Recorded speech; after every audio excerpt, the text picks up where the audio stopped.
Great. I think we are live on Zoom and live on Facebook, if I'm not incorrect. So thank you so much, everybody, for joining us tonight for our Let the Sunshine In virtual town hall. I'm Charlotte Jameson. I'm the Chief Policy Officer with Michigan Environmental Council, and I have awesome set of panelists here today to talk to you about solar in Michigan and some of the barriers that we're facing to expand it and why it's so important. I just wanted to kick things off first with just some housekeeping. If you are on Zoom, please use the Q&A tool to ask questions. We're going to be collecting those throughout the webinar, and then at the end we'll have the Q&A portion. We'll hope to try to get to a lot of your questions. If you're on Facebook, leave questions in the comments, and we'll also be capturing those too. So, and I'll do some reminders throughout the night also for that. And then Facebook Live viewers, if you could fill out the sign-in form, that way we can capture your email address. And after this, we're going to be sending out a action toolkit that has a bunch of talking points and ways for you to get involved and help further solar policy in Michigan. Excuse me. So we want to make sure that you get that. So be sure to fill in that sign-in form. Otherwise, we won't have your email address and we can't send it to you. So tonight we've got a series of panelists here.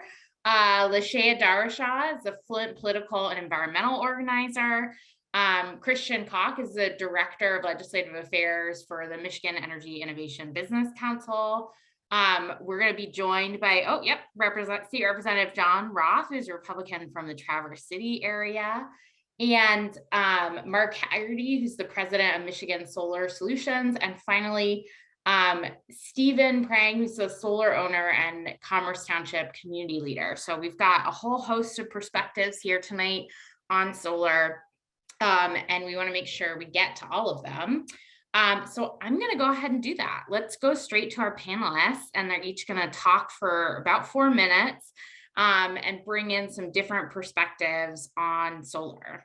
So Lashaya, you're up first. Hi, everybody. Again, my name is Lashaya Darashah, and I'm a community organizer. And today I'm going to talk to you a little bit about fossil fuel before I hop into the need for solar. Oil and gas facilities are disproportionately sited in Black and Brown communities and lead to health disparity in these communities. Emma Lockridge, which is a friend and a former colleague of mine, literally has to go for walks outside of her community just to breathe in fresh air. That's because the smog, pollutants, and air quality in her home are so bad. Her home is located in the 48217 zip code, which is known as the most polluted place in Michigan next to a Marathon refinery. Emma has even said that this problem with pollutants is longstanding, as has impacted her community and her family for generations. African Americans are 34% more likely to live in areas where childhood asthma diagnoses are likely to be exacerbated by climate change. Black people are 40% more likely than other groups to currently live in places where extreme temperatures driven by climate change will result in higher mortality rates. In particular, petroleum refineries and petrochemical manufacturing are among sectors which impose the most disproportionate toxic burden on minorities and poor people. The removal of the 1% cap is a step in the right direction to reduce the rates of respiratory disease in Black and Brown communities, as solar energy is the cleaner than fossil fuel, and majority of fossil fuel facilities are sited in minority communities. A transition to clean energy will lead to electricity bills in the United States going down by $40 billion and will be beneficial to low-income and communities of color who spend a greater portion of their income paying for energy bills as they keep going up. But even this is only a step in the right direction. A new study in Nature Sustainability finds that racial and ethnic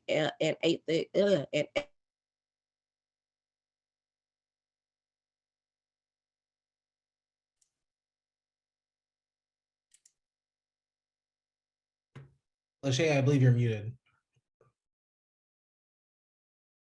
of environmental harm, since they are more likely to live in a path of air pollution near toxic facilities like the oil refineries next to Emma's home. Communities of color are disproportionately missing out on the benefits of rooftop solar. And not only must we remove this cap, but make solar accessible to all communities. Thank you. Thank you so much, Lashaya, for that important discussion around the negative impacts of fossil fuels, especially on low-income communities and communities of color, and the benefits that we could see if we expanded more solar energy here. Christian, I want to turn it over to you to talk a little bit more about what policies are potentially a barrier to solar and sort of where we're at right now in terms of solar development. Absolutely. Thanks, Charlotte.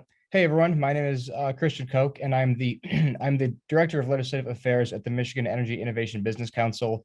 Michigan EIBC is a trade organization of about 140 advanced energy companies doing business in Michigan. And of our 140 member companies, about 20 of them are solar installers, with members also involved in creating a thriving business environment for solar energy across Michigan. So, as you can imagine, the bill to eliminate the cap on rooftop solar has been and remains a top policy priority issue for us. So let me start by giving an overview of the legislation. It's important to understand upfront that under current law, once rooftop solar installations in a utility's territory reach 1% of the total amount of electricity used in that utility's territory, the utility doesn't have to allow you to connect your solar system to the grid. So once this 1% cap is reached, if you want to install solar at your home, you won't be able to connect to the grid, which means you've basically just made an investment for a rooftop decoration. House Bill 4236 is pretty straightforward. It removes the 1% cap on rooftop solar across Michigan.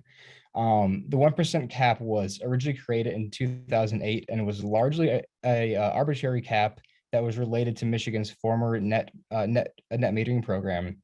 In 2016, the legislature did away with net metering and instead created a new distributed generation tariff based on the cost to provide electricity service to customers with solar on their rooftops. So in other words, instead of paying for electricity at 12 or 13 cents a kilowatt hour and being credited that same amount as you would under net metering, under this new system, you would pay 12 or 13 cents a kilowatt hour, but you only get credited about 7 or 8 cents. So despite creating a new system that was supposed to be more fair, the legislature didn't eliminate the old and unnecessary 1% limit on rooftop solar. So there is no engineering, safety, or cost-based reason to prevent customers from installing solar on their own properties. Not only is the 1% cap on rooftop solar completely unnecessary, it has significant implications for Michigan's solar industry and the customers they serve. Rooftop solar customers and solar installers continue to face uncertainty due to the existing limit on the number of customers who can install rooftop solar. This artificial limit is a major obstacle standing in the way of expanding accessible solar energy across Michigan. Passage of Rep. Markkanen's bill is not something that would simply just be nice for the solar industry. Michigan solar installers are facing serious, real, and imminent threats to their businesses and to their livelihoods. Because Michigan has an arbitrary cap on the amount of solar that can be installed, this cap threatens dozens of Michigan small businesses and thousands of jobs, while removing the 1% cap, however, would create good-paying local jobs and benefit Michigan households. So what's the holdup with this bill? Last February, Representative Markkanen introduced the bill to eliminate the rooftop solar cap, and the bill was referred to the House Energy Committee. And despite the bill having bipartisan support with 10 Republican sponsors and 3 Democratic sponsors, this bill has been held up in committee because the chair of the committee, Representative Bellino, has refused to bring the bill up for a vote. And we think that this is because big utilities have fought tooth and nail to keep it from passing. These utilities don't want customers to produce their own electricity. They want to produce all the electricity themselves and sell it to you at a premium, all while earning more than 10% returns. So there is also a real urgency to remove the rooftop solar cap because all of the major utilities are dangerously close to hitting those cap levels. According to our most recent data, we predict that DTE will reach their cap on residential rooftop solar by the end of this year or early next year. We expect that consumers will reach their cap for residential and small business rooftop solar by the end of this year or early next year. And UPCO, despite having a higher cap because of legal proceedings, may have already hit their 3% cap. And if not, they are very close to hitting that cap there too.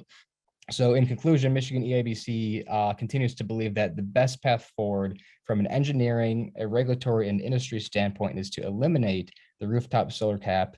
Michigan has some of the highest electricity rates in the Midwest, which is why we need to embrace the cost-saving potential for solar energy.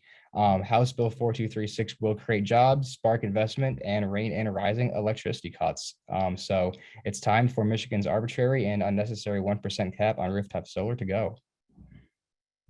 Thank you so much, Christian, for walking us through a little bit about where we're at in terms of solar right now and about the House bill that would do away with that cap. Tonight we have joining us State Representative John Roth, who's a solar supporter and a co-sponsor on that bill. So I want to welcome you to give a little update on your end in terms of why you chose to co-sponsor this bill, where things stand, and why this issue is important to you. Cheryl, I appreciate it. Welcome, everybody. I'm glad to be here. I am a supporter of solar energy. I come at it a little different than maybe many on this call, that I consider it a free market situation where I really believe that having another business that thrives in Michigan is very important.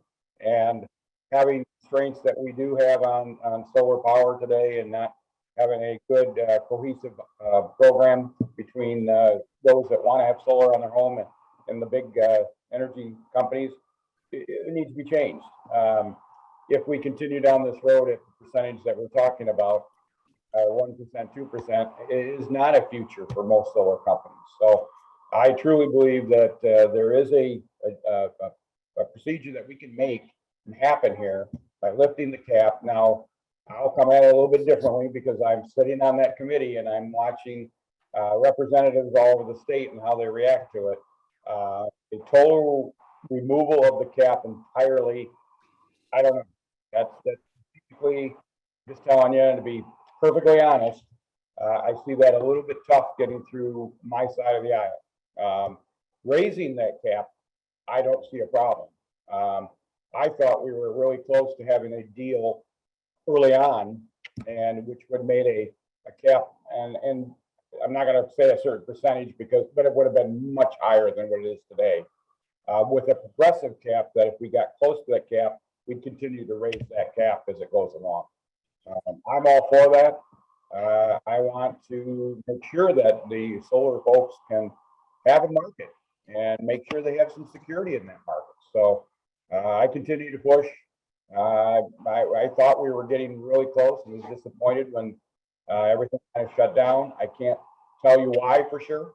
I honestly don't know the full scope of what happened in that negotiation period, but it's a shame, and I am supportive, and that's where I'm coming from, that making sure that we have any company in Michigan has a market that is not restricted. So I will continue to push for that, and hopefully we'll get some more action. But if it's not this term, I think there is don't give up. Obviously, there's another term coming shortly, and there will be a different chair, and we'll see where we go from there. But I'm not saying it's done deal, and I'm not saying don't push it, keep pushing.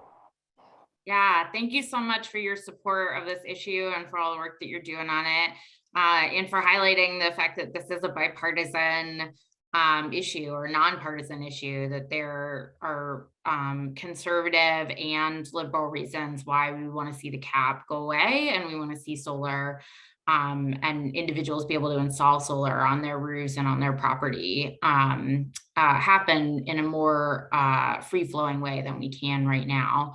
I think it's really important. My my home state of North Carolina, or my former home state of North Carolina, I should say, is much more conservative and has a lot of really great solar policies. So it's definitely not a red or blue thing.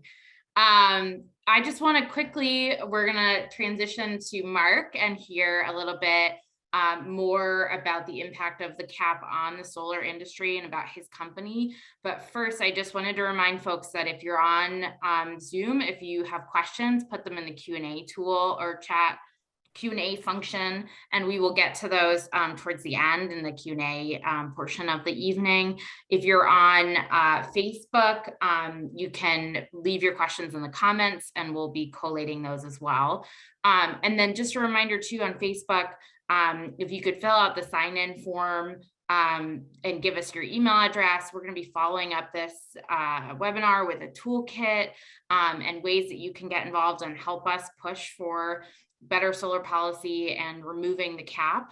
And so we want to make sure that we can share that information with you. So we need your email address to be able to do that. Great. Now that we're done with that housekeeping, Mark, why don't you take it away? All right. Thank you, Charlotte. I'm Mark Haggerty, started Michigan Solar Solutions about 15 years ago in my home.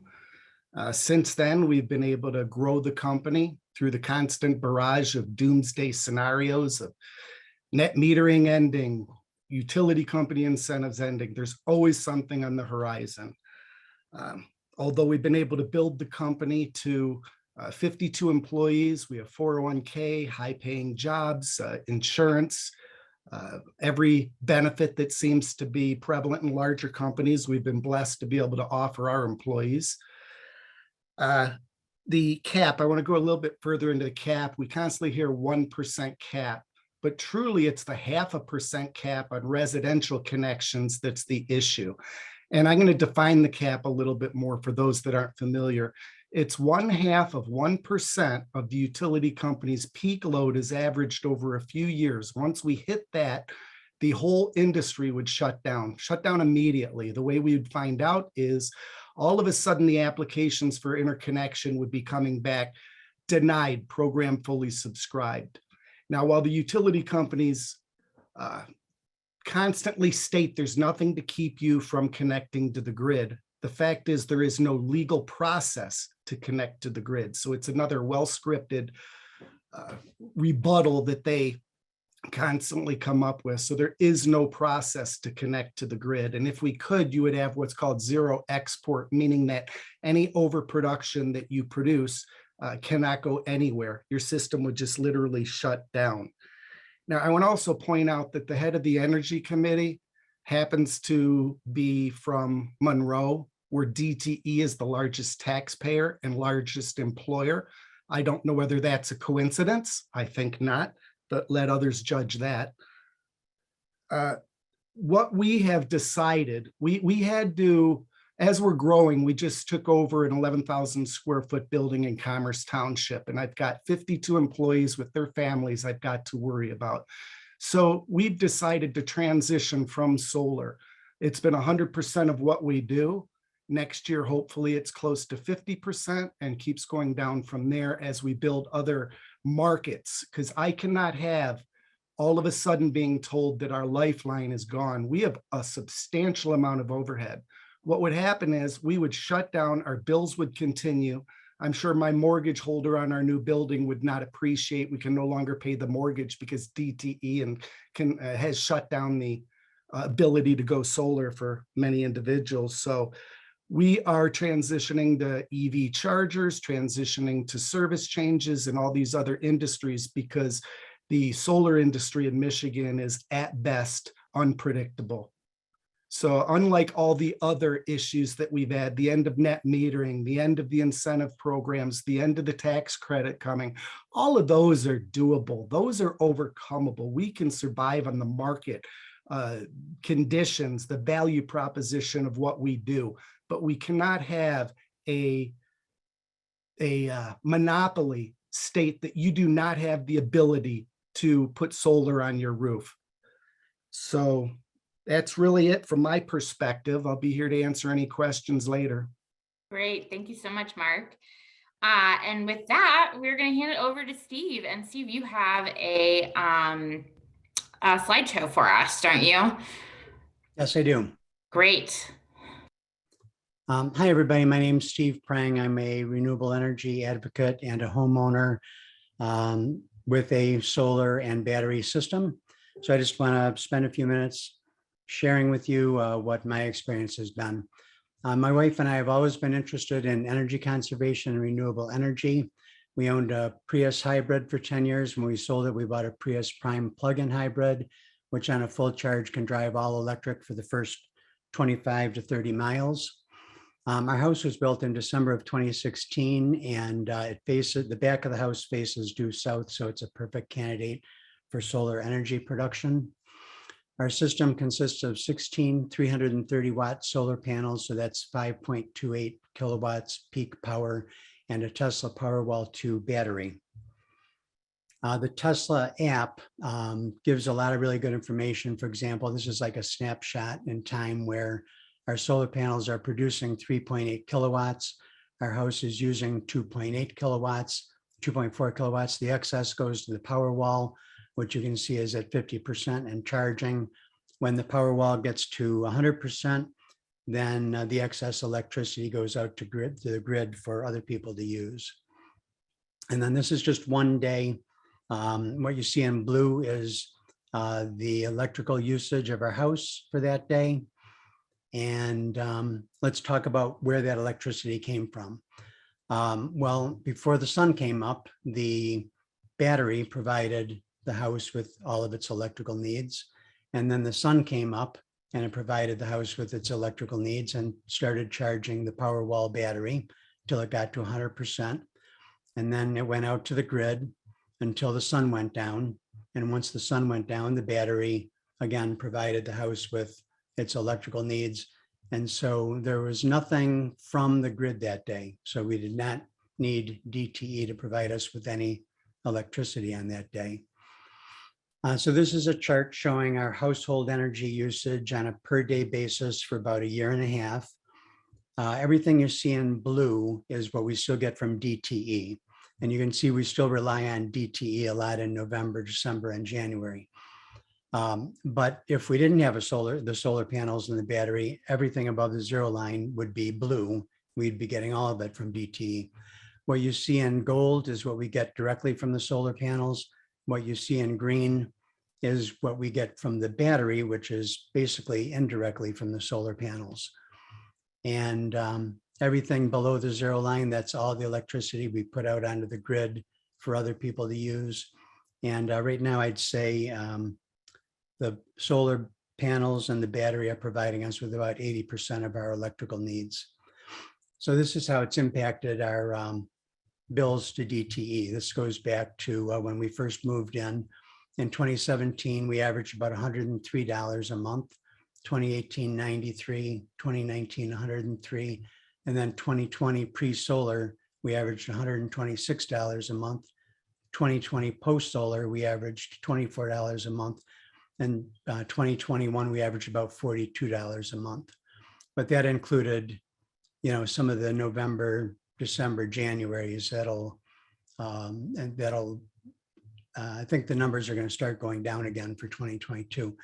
And you can see DTE has raised their rates most of the past 5 years, so that there's been a net increase in their what they charge us of over 22%. So the more electricity I get from the solar panels and the battery, the more money I'm going to save. Another nice feature of the battery is it can act as a backup generator. So since the battery is connected to the internet, it knows when a storm's coming. And when it sees a storm coming, it allows the grid to charge the battery. It charges it to 100% and it holds it there until the storm passes. And you can see we had a big storm last July. We were without power from DTE for about 45 hours, but between the battery and the solar panels, we still had electricity. So my conclusion is my wife and I enjoy the many days we're off the grid. We're glad we supported a local renewable energy business and are reducing our impact on the environment. We would like other people in Michigan to have the same opportunity we have had. This is why HB 4236 should be passed to remove the 1% cap. And I just added these new observations. My wife and I were in Hawaii recently. There are solar panels all over the place. Here's a few of them. In Hawaii, a resident installing a solar system gets the 26% federal tax credit. They also get a 35% state tax credit. So if they're buying a solar system, 61% of it is paid for by either the federal government or the state of Hawaii. And yet their private electric company, Hawaiian Electric, is a profitable company. The Hawaiian state legislature has also passed a law with the following renewable energy milestones: 2020, 30%, 2030, 40%, 2040, 70%, and by 2045, it's a law that they have to be 100% renewable energy. Hawaiian Electric has indicated that we'll achieve these milestones ahead of schedule, and they're already beyond the 30% for 2020. I understand Michigan is not Hawaii, but in my opinion, our state legislature should not be limiting the renewable energy opportunities for homeowners and small businesses. Great. Thank you so much, Steve. Now we're going to get a little bit interactive. You've heard from all these amazing panelists about why solar is of interest to them, what the benefits are, what the challenges are with our current mix of energy sources, and about a House bill that would repeal or expand the cap that we currently have on solar. But we want to know how solar and climate and our energy decisions have impacted you. And so we've got 2 survey questions. Trip, would you throw up the first survey question?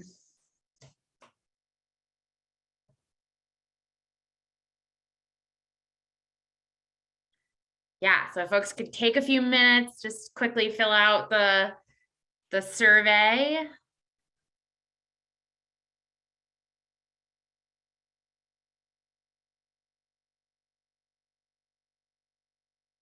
It's fun to see the results coming in. I get like the play-by-play.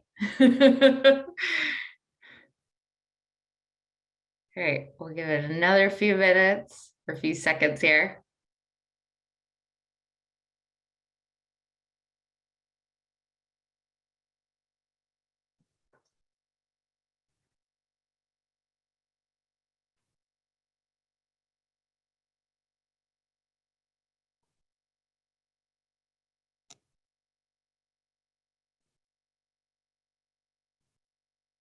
All right, I think we've hit critical mass. Why don't we close it out?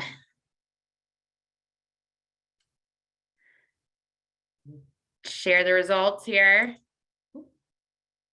I think I messed it up. There we go. Can everybody see the results? I think so. So first question, have you been impacted by any of the following? Flooding, we've got 13% of folks, I think particularly probably in Southeast Michigan. I know that's been a real issue of concern. High utility bills, unfortunately, Michigan is known for our high utility bills, and so it's not surprising to me that that's something that 82% of respondents have experienced. Regular power outages, again, 42%. We've had a lot of reliability issues here in Michigan in the last few years. And so again, not surprising, but unfortunate that folks are experiencing those. And then how likely would you be to install solar if the price and the cap were an issue? And it looks like we've got a ton of people who are really interested, which is awesome. I'm in the same boat. So 71% very likely and 15% somewhat likely. So thank you so much for taking a moment to fill that out. I'm gonna stop sharing that. We wanted to also, make sure that we paused and gave folks an opportunity to take action. I saw a lot of questions in the chat about how can we be helpful? What can we do to help move this issue forward? And so we're going to try something a little different on this webinar, and we're going to pause for 2 minutes. I'm going to play some fun solar music, and we're going to put up a slide here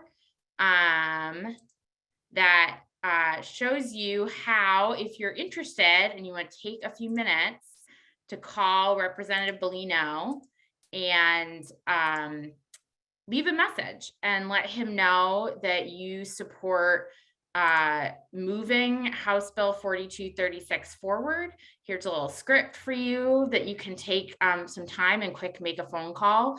That way he'll come back in the morning and he'll have a number of messages on his voicemail from folks who are interested saying, hey, we really want to see this cap go away, and we really want to see this bill move forward. So we'll just take a few minutes here while folks go ahead and make that call if you can.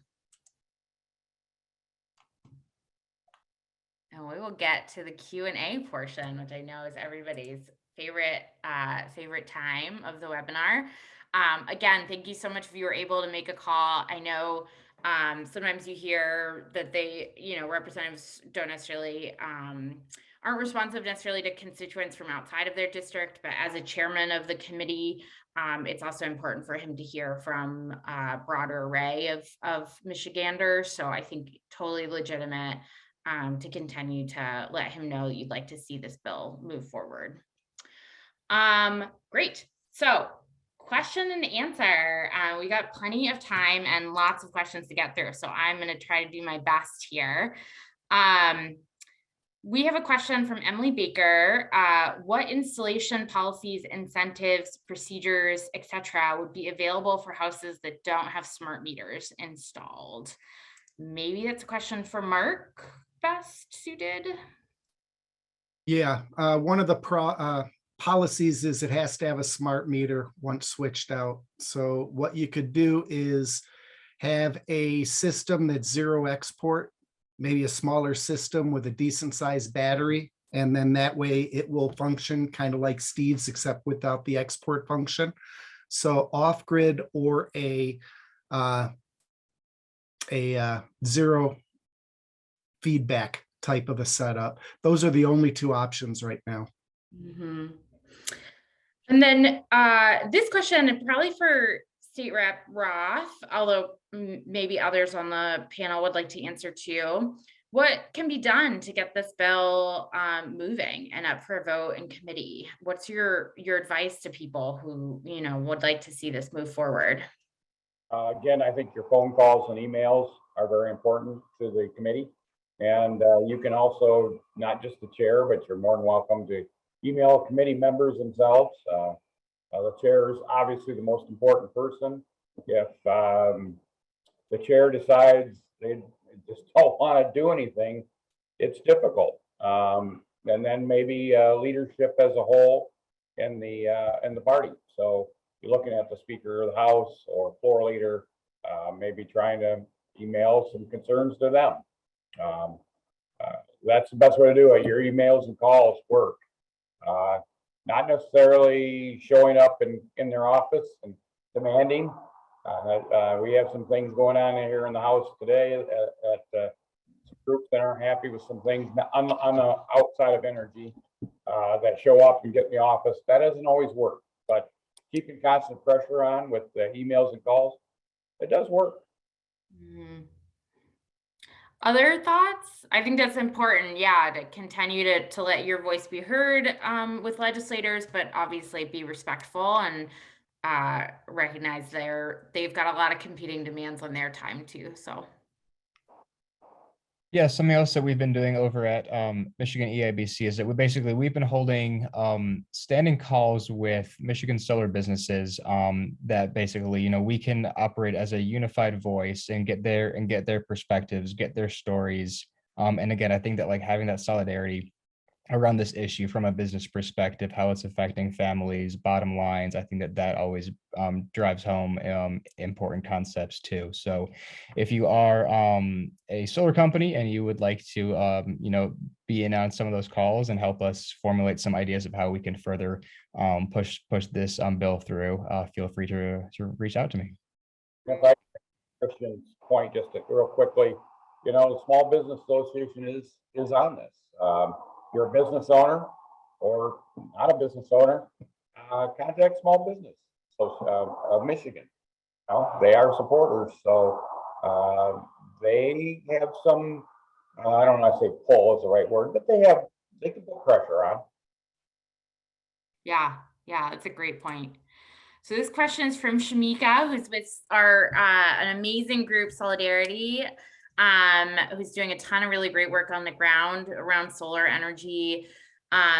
She asks, and I guess this is best for maybe for Lashaya and Christian and Mark, how does the cap directly impact BIPOC and low moderate income communities, as well as BIPOC and women-owned solar installation companies?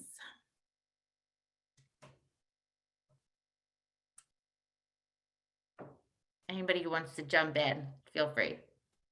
I guess I'll hop in right there. So I did answer this question already in the Q&A, but I said that it will lead to electricity bills being going down by $40 billion, and it's going to be greatly beneficial to low income as well as communities of color who spend a greater portion of their income. Again, I already talked about the significant racial and ethnic disparities, and so removing the cap will greatly impact communities of color.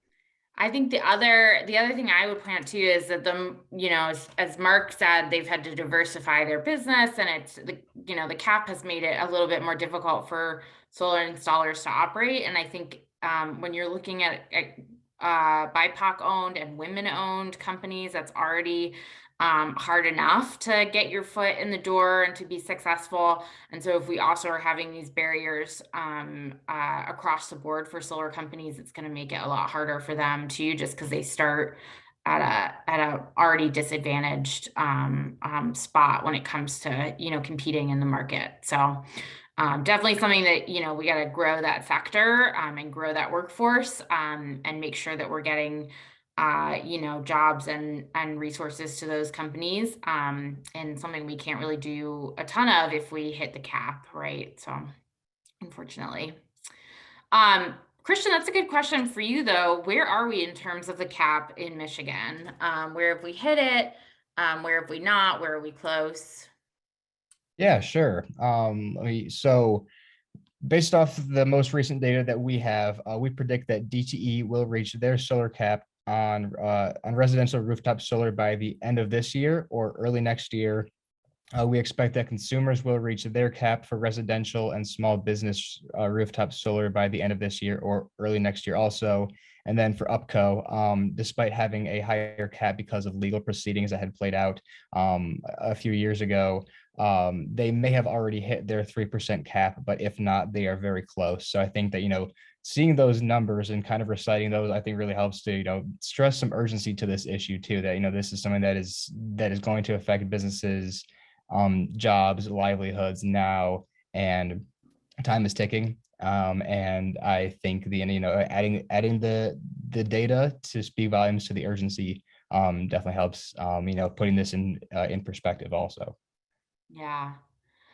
And Steve, for you, how long do you expect, your payback period to be? And I wonder if you could talk a little bit more about just any hurdles you had when you were first trying to figure out putting solar on your house. The only hurdle I had was working with our HOA. I live in a subdivision with an HOA, and I had to get their approval, which was easy to get since the back of my house faces the south. If I wanted to put solar panels on the part of the roof that faces the street, they probably would not have approved that. But yeah, the whole process was pretty simple. And the company that installed the system worked with DTE. DTE came out once the system was completed and approved it, and then we were online. Payback period, it's kind of hard to really calculate that exactly, but it's probably going to be in the 10 to 12 year range. That's great. This question, so in what ways does solar customers support the grid compared to those who choose not to add solar? And I think the important kind of context here is we hear a lot from utilities that people who have solar on their homes are not paying their fair share. And I wondered if, our panelists, whoever would like to, could talk a little bit about, the benefits that solar customers bring to the grid and why this not paying their fair share argument is not fully on point. I could take that. Thank you. The grid has a pattern to it that's daily. The peak time that everyone uses their power is the time of the day that solar produces the power the most. So we shave the peak. Now, why is that relevant? I know of no other industry where 50% of manufacturing capacity is only used for about 90 hours a year, other than the electrical generation industry. So we have these peaker plants all around the state that only for about 90 hours a year kick on, but they're paying the maintenance of them. You guys on your electric bills are paying for all these plants.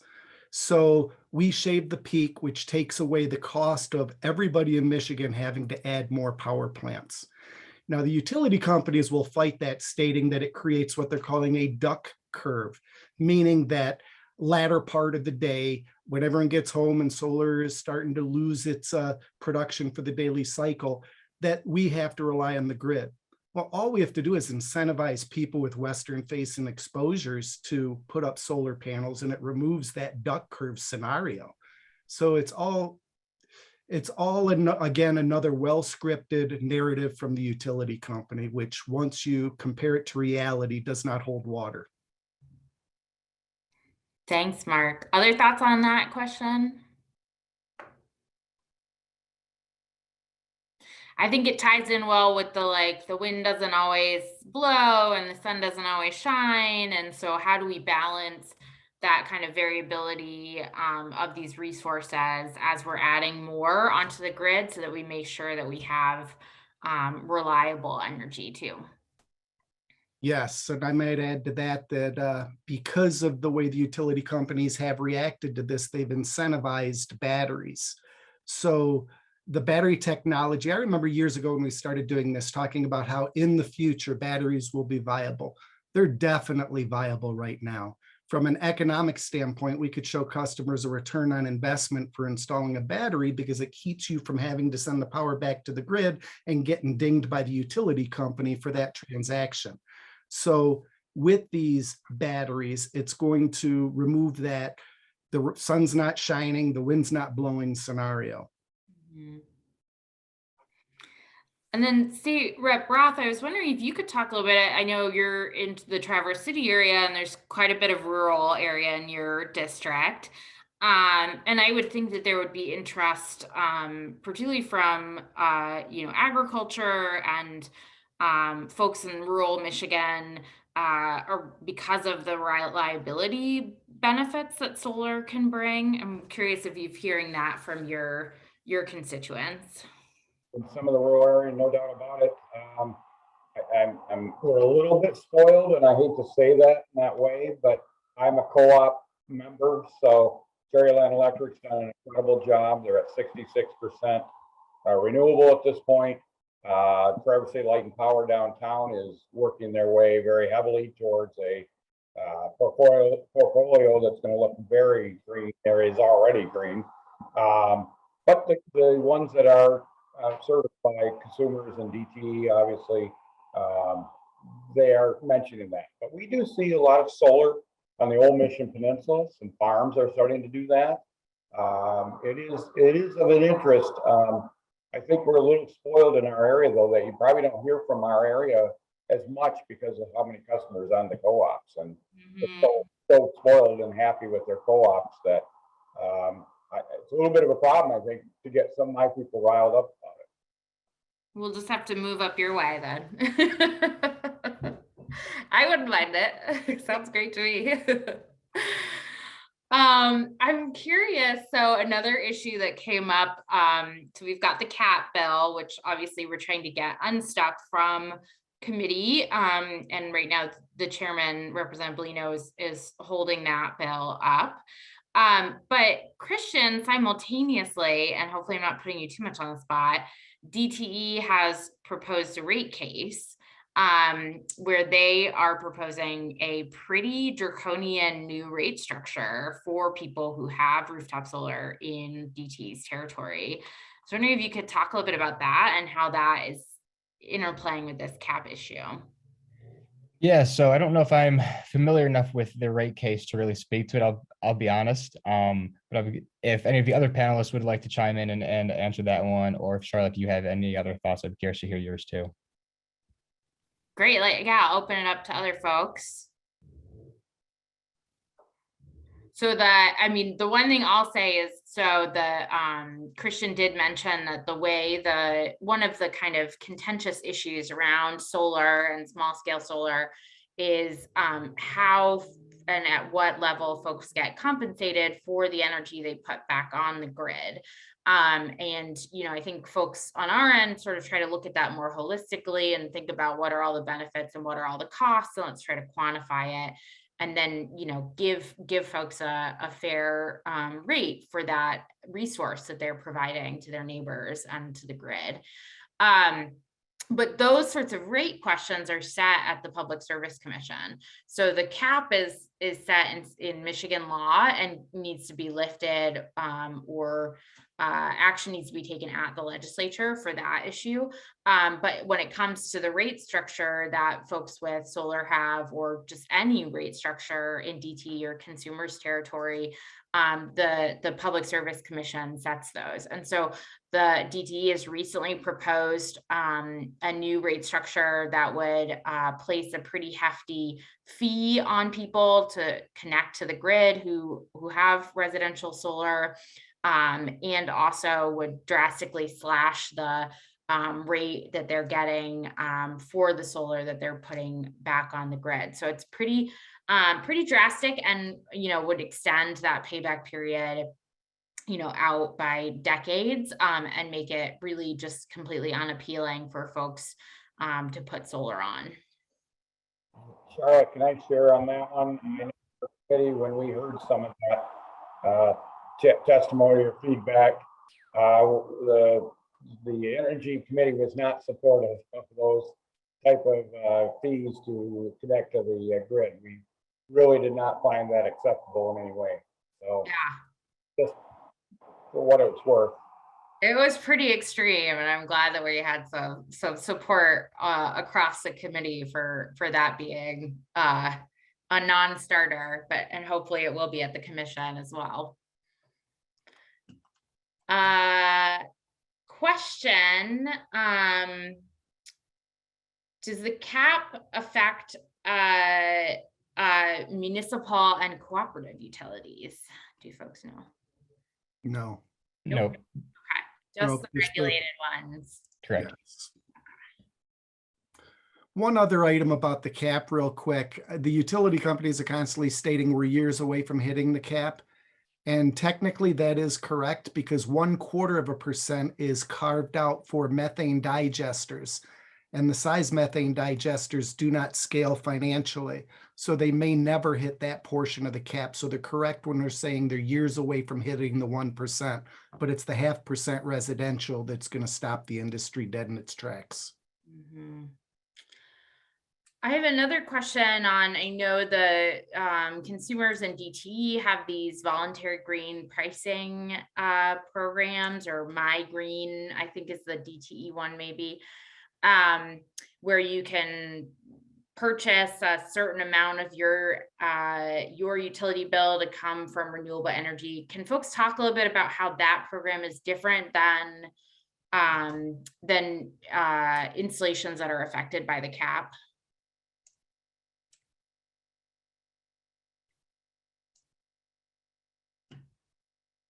And that's open to anybody who wants to jump in on it. I'll just say, so from my perspective,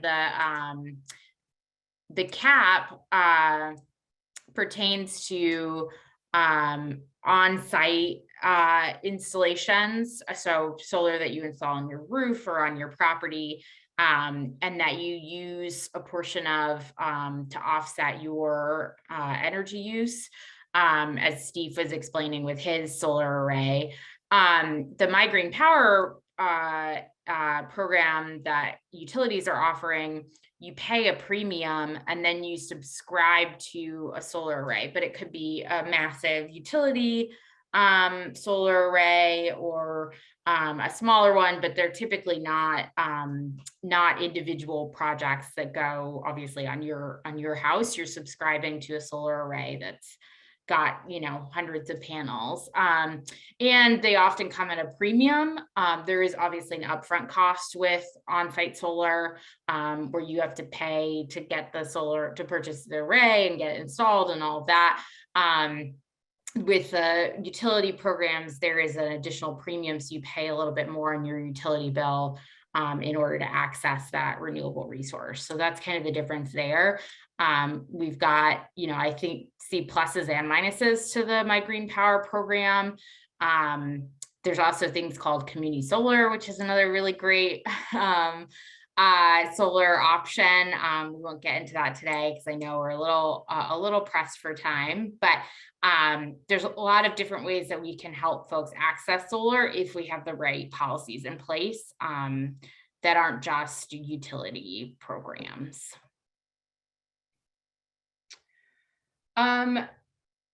So for Christian maybe, or others, I know Mark, you kind of touched on this too. What happens if we hit the cap? What are people's recourse then?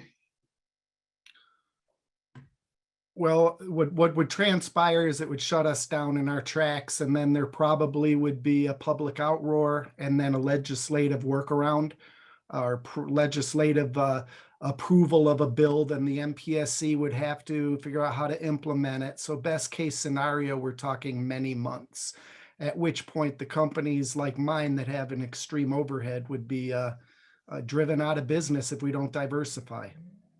Mm-hmm.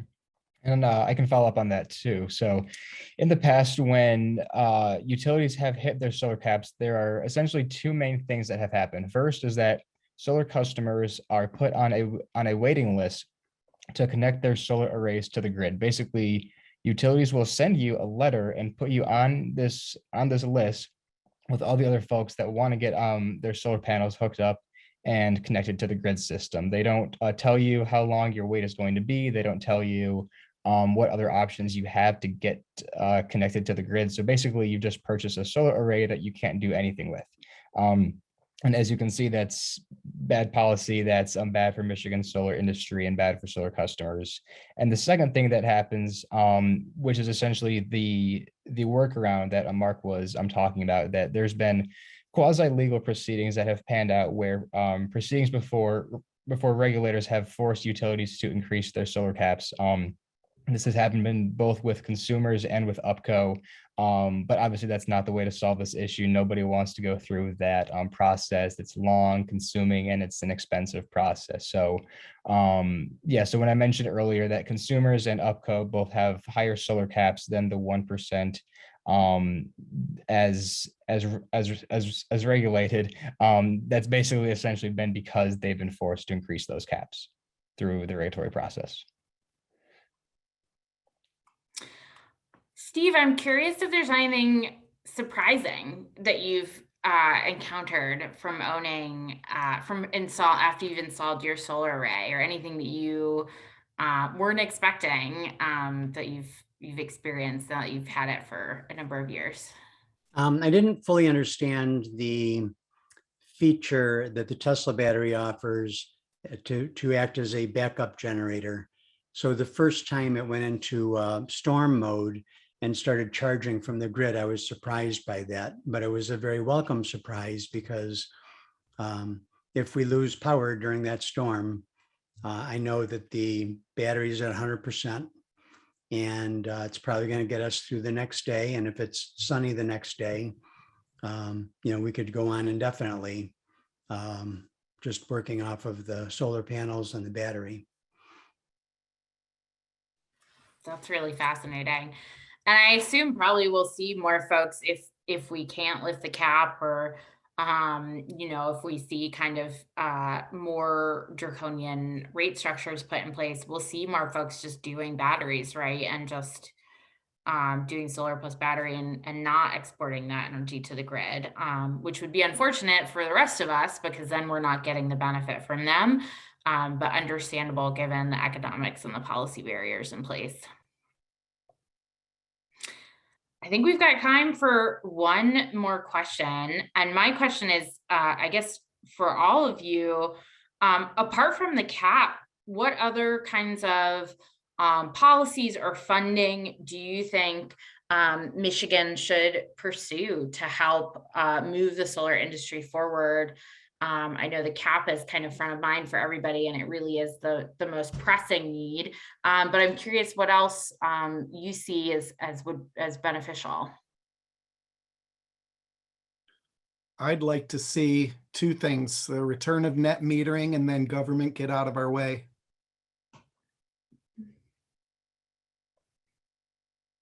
I would say that what we're working on lately has been more storage options and understanding the storage part of it.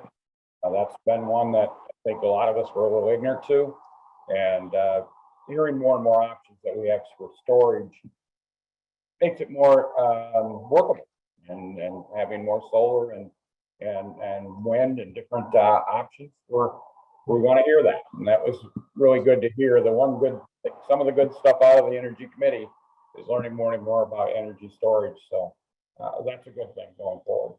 Yeah, that's been fascinating. I've even really enjoyed listening to some of those and learning more about batteries, especially and storage, since it's such a quickly evolving space. Yeah, I could go next here. So I guess my two big ones that I would say is electrify everything. I think that the electrification transition is going to help expedite and streamline a transition to a renewable energy economy, but also expedite the expansion of solar. So the electrification of everything from EVs to buildings, et cetera, et cetera. So that's number one. And number two would be more access to financing. So before working at Michigan EIBC, I worked in energy finance, and basically I got a deeper appreciation for the role that financing plays in this energy transition.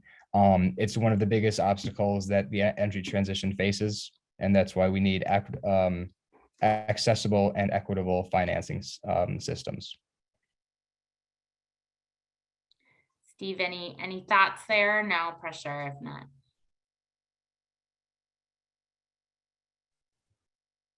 Nothing I can think of.